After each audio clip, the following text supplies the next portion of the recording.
Hey there, welcome back to the channel. Today, we're diving into a hot topic in the gaming world, the Nintendo Switch OLED versus the Nintendo Switch, and we'll also take a quick look at the highly anticipated Switch 2 that's coming soon. If you've been wondering whether the Switch OLED is worth the upgrade, or if you should just stick with the standard Switch or wait for the new Switch 2, you're in the right place. We're going to cover everything from the new display differences to performance, battery life, design changes, and of course, the future of Nintendo with the Switch 2. So, whether you already own a Switch or you're thinking about buying your first one, we've got you covered. By the end of this video, you'll have a much better idea of which model is right for you and what to expect in the future of Nintendo gaming. Before we get started, if you're excited about finding the perfect Switch or staying updated on the Switch 2, don't forget to like this video and hit that subscribe button. It helps us a ton and lets you stay updated on all the latest gaming news. Now, let's dive into the two current Switch models. The Nintendo Switch itself is super versatile, letting you play at home or take your gaming on the go. It's that hybrid design that made it such a big hit when it launched back in 2017. The standard Switch has a 6.2-inch LCD screen, and it's great for gaming. But then, in 2021, Nintendo released the Switch OLED, which takes things up a notch with a 7-inch OLED screen. And let me tell you, the difference in picture quality is huge. The colors are more vibrant, the blacks are deeper, and everything just pops. If you're someone who spends a lot of time playing in handheld mode, this is a game changer.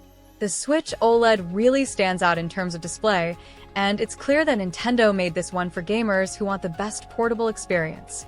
But is it worth the extra money, or should you stick with the standard Switch? Let's find out. By the way, if you're loving this comparison so far, drop a thumbs up and smash that subscribe button for more content like this. When it comes to performance, both the Switch and the Switch OLED are nearly identical.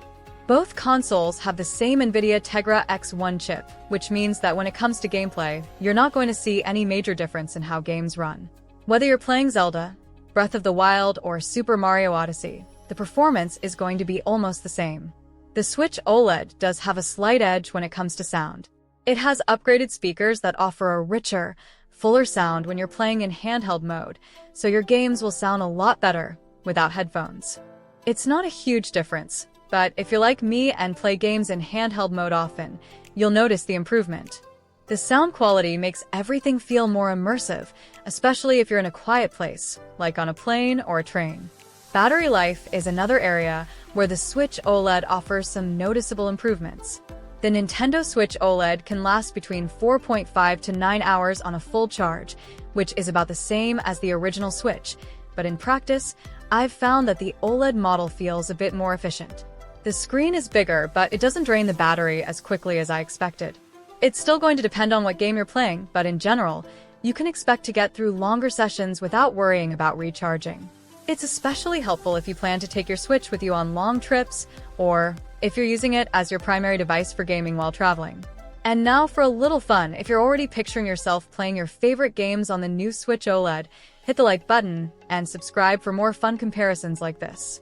One of the biggest selling points of the Switch OLED is that gorgeous 7-inch OLED display. The colors are so vibrant, and the deep blacks really make the games pop.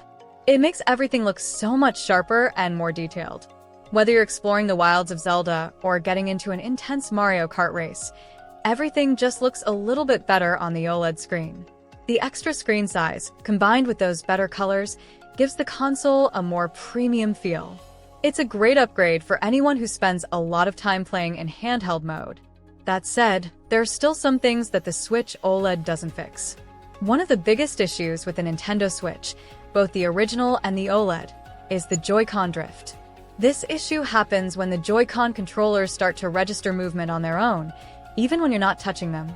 It's a frustrating problem that can affect your gameplay experience, especially if you play games that require precision, like Super Smash Bros. Ultimate or Mario Kart 8 Deluxe.